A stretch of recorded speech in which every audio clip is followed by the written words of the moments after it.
Hey yo, thanks for tuning in to Celeb Source. It's the backup channel backing Celeb up and bringing you all the breaking news. If you've been on the internet, then by now you've heard that Takeoff's alleged killer, Little Cam Fifth, has been arrested on 2 counts of felony gun possession. He was taken into custody on November 22nd. He has a court date set for today. As far as we know, he has no bail, and he's just sitting in the cage. Now, some people are wondering why they picked him up for the gun possession charges. They just didn't hit him up with the murder charges right away. But, some people like Whack 100 believe that they're just trying to, dot their I's and cross their T's before they hit him with the real charges. Either way, it's safe to say they're going to keep him behind bars till they decide what they're going to do next. And Little Cam is off the streets. Now, in a recent episode of the Clubhouse, Whack 100 gave his opinion on the situation, and according to Whack, he thinks the little dude is going to flip on J. Prince Jr. and the Prince family, right? I don't know. I don't know if the dude is just a little hungry dude that was out there and got out of pocket, or if he was sanctioned to do what he did to Takeoff. Let me know what you think in the comments. Do you think he was working on his own, or do you think the Prince family had something to do with it? Listen, if Little Cam has loose lips and he starts talking to the cops, I think that he may also need to go into protective custody, because I don't think the Prince family is going to go down that easily. And, we often forget people's reach can go behind the bars.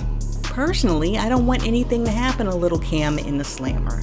I want this case to go forward. I want this case to eventually go into a court, and I want a jury to listen to all the evidence and make the decision. That's what I want.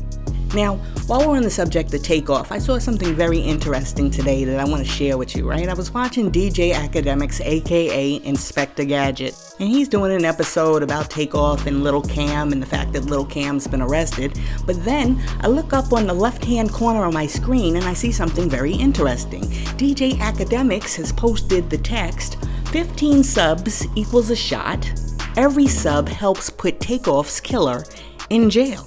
So now I'm sitting there confused and I'm scratching my head because I don't understand how you subscribing to DJ Academiks' channel helps put Takeoff's killer in jail. You know what I'm saying? Isn't that a little false advertising? And I don't know, it seems a little cringy because it's almost like you're trying to commodify or monetize Takeoff's death. You know what I'm saying? It's one thing to report the story. When the story's happening, we're all reporting the story, we're all on it. But it's another thing to say that if you subscribe to me in my channel, Takeoff's killer is going to be, caught or convicted. That's a little crazy to me, but that's just me. Let me know what you think in the comments, because maybe you have different thoughts on the subject.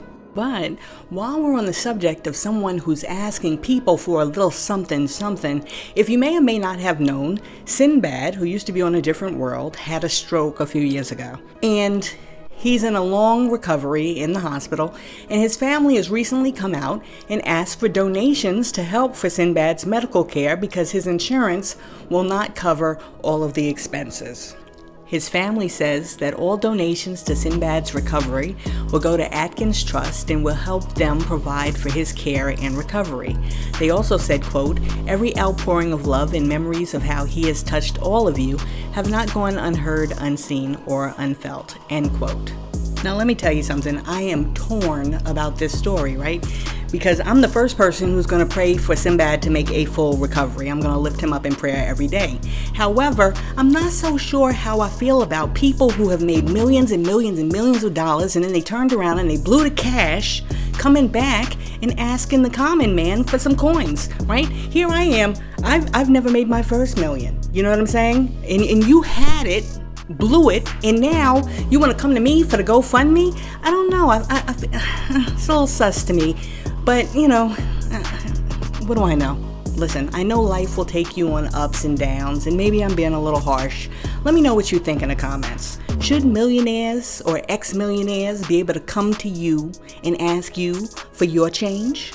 Now, while we're talking about people who are spending some change, let's talk about Atlantic Records. Recently, fans noticed some strange activity on the YouTube video for Don Toliver's Do It Right. The view count seemed a little off and the comments seemed a little less than genuine. Now, there have been some accusations that Atlantic Records has been faking streams for artists like Toliver, Lil Uzi Vert, and Roddy Ricch. In response to the scandal, social media went wild and people made their thoughts very clear. One person said, quote, "That's what happens when you look for artists who are only going viral on TikTok." Another added, "So true. I personally know some Atlantic artists that do this." Another person said, "Little Baby is also using them streaming bots." And then here we go again. DJ Academiks throws his 2 cents in, and he says, quote, "Damn, Atlantic Records went from being hella lit a few years ago to being ish. They literally threw in a towel on marketing and promoting their artists. They just buying wild amounts of fake views, which making their artists look even worse." End quote. Let me see how I can put this very gently. If you were one of the people who was surprised by the fact that Atlantic Records is buying streams for its artists, then I have a few stories that I want to tell you about the Easter Bunny and Santa Claus that might shock you as well. Listen, pay for play has been going on since time immemorial. It's nothing new, and you'd be shocked that some of your favorite artists have been buying spins for years. The payola is real. There's nothing new here to see. Let's move on to the next story. Since we mentioned Roddy Ricch, we might as well talk about Roddy Ricch some more. So recently, Roddy Ricch went on the Joe Budden podcast, and while he was on the show, Joe and his boys started questioning Roddy about how much he makes per show. How much does he make per appearance? Like for a 1-hour performance, how much does Roddy Ricch get in the bag, right? And in response, Roddy was like, "Yes," right? So Joe was like, I don't know, what, like 125? And Roddy looked at him like he was crazy. He looked at him like he was an alien with 2 heads. And Roddy was like, "Nah, I make $500,000. I put $500K in the bag for like an hour of work," right? So Joe and them are now looking at him like he's crazy, right? So later on, Roddy Ricch goes online and he posts the receipts. He posts that he was guaranteed $500K for performing at the Governor's Ball. Now, he wasn't able to play the Governor's Ball because he was picked up by the NYPD on a gun charge before he was able to go on, but he did post the receipts, right? Look, I don't know how much Roddy Ricch is worth, and I don't know how much he makes per show, and I don't know how much is in his bank account, but I just personally find it very hard to believe that Roddy Ricch is pulling in $500K per 1 hour worth of work, right? And some people are like, "But he showed you the receipts." And what I'm saying is you got to show me a little bit more than the Microsoft Word document that you printed off of your computer. We've all fudged those documents before. You know what I'm saying? I want to see some different receipts. I need to see something more substantial before I believe that one. But I don't know. Let me know what you think. Do you think Roddy Ricch is pulling in $500K per 1 hour performance? Or do you think he hit us with the Microsoft Word special? Check this out. Another artist that's being called to the table to show some proof is Cardi B. It's been 4 years since Cardi B has dropped a new project, and fans are like, "What's going on?" They want to hear some heat, right? So recently, a TikTok user named Dupree3 came online and dropped a video, and Dupree suggested that Cardi B is afraid to drop new music or go on tour because she's fearful that her first week sales are going to be trash, they're going to be dismal, they're going to be garbage. Dupree3 said, quote, "This girl Cardi B has not released an album since 2018. That's going on 6 years. Invasion of Privacy came out in 2018. She's scared to release, but y'all ain't saying nothing. At least these other girls out here releasing something whether it sell or not." End quote. That's a very strong statement, but I don't know like how much credence I can give to the person who doesn't know that like 2018 to 2022 is not 6 years. And even if we pushed it up to like 2023, that would still bring us to 5 years. But you know what? I digress. And you know as well as I know that Cardi B was not about to let that statement rest. As soon as she saw that mess, she jumped on social media and she clapped back. According to Cardi B, she ain't never scared. She ain't scared of no numbers, and she certainly ain't scared to drop a new album. Cardi B said, quote, "I'm never afraid of numbers, honey, and I don't gotta put out another album if I don't want to. I eats good off my diamond records alone." Winky emoji. "Don't drag other bees to make your point. Drag the man that's running their mouth." Grown man, exclamation point, end quote.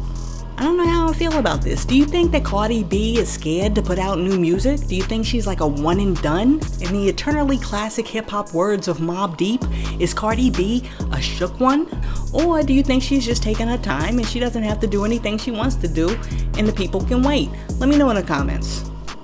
Listen, During a recent interview on Matt Hoffa's show, Rowdy Rebel offered his opinion on the King Von situation and his death. And Rowdy Rebel basically spoke about how he thought it could have been prevented. Rowdy Rebel said, quote, "Everybody that's dying out there is because there's no ninja to be like, nah, my fault, I'm sorry. When King Von died, that little Tim ninja, he didn't have to get out the car and start squeezing right away. You already got yours drawn," end quote. Apparently, NBA YoungBoy didn't like what Rowdy Rebel had to say and he thought he was being real preachy. So NBA YoungBoy came back and said, quote, "I see why ninjas are relevant today. Be trying to make all the sense thinking what they saying is real, but they stupid as F. Just mind your business and stop the violence," end quote. YoungBoy then went on and signed off Quando's big brother. I'm totally confused right now because I don't understand why NBA YoungBoy is upset because Rowdy Rebel said that he thought that the killing of King Von could have been prevented. And aren't both men saying that they want senseless violence in the future to stop? But you're beefing while you're saying that you want senseless violence to stop? That makes absolutely no sense. But I guess that's why we call NBA YoungBoy a young boy. He does not seem to be mature enough to understand what Rowdy Rebel is saying. And I can just see it now. Like 2 weeks from now, we're going to be reporting that NBA YoungBoy's people got into it with Rowdy Rebel's people because they were in the street fighting and somebody got shot because one person was like, "Yo, son, I want senseless violence to stop." And then the other side is going to be like, "Nah, son, I want senseless violence to stop, but I don't like the way that you said you want the senseless violence to stop." I mean, people. Can we just all grow up? Yo, you know the old adage where they say, let's just agree to disagree? This time, I want Rowdy Rebel and NBA YoungBoy to agree to agree. Hey, yo, let me know what you think about Rowdy Rebel and NBA YoungBoy's comments in the comments. But wait, while we're talking about young boys, I have to talk about 21 Savage real quick. As you know, 21 Savage has been in the news recently, first because of his album drop, Her Loss with Drake, but then he made the controversial statements about Nas, where he said Nas was irrelevant, right? So he's over there talking all that big boy talk, but now a clip has surfaced where he's talking about his collab with Drake and the making of Her Loss. In the clip, 21 says, quote, "I ain't gon' cap, Drake wrote some of my verses on this album. These facts, I don't give a F what a ninja say. Drake helped me with some of my verses on this album," end quote. Listen, I am over here clutching my pearls right now because I don't even understand how 21 could even open up his mouth to say anything about Nas, and you're over there letting Drake be your ghostwriter on the album. That's just crazy to me, okay? You gotta put in some work in order to be able to talk about the greats. You can't talk about the GOAT and you're over there floating on Drake's work. That's just nuts to me. Listen, this guy, he needs a timeout. Let's put him in a corner. He's done. But look, let me give Drake a shout out because this is hilarious. Because if Drake wrote 21 Savage's verses, shouldn't 21's verses have been on the same level of Drake's?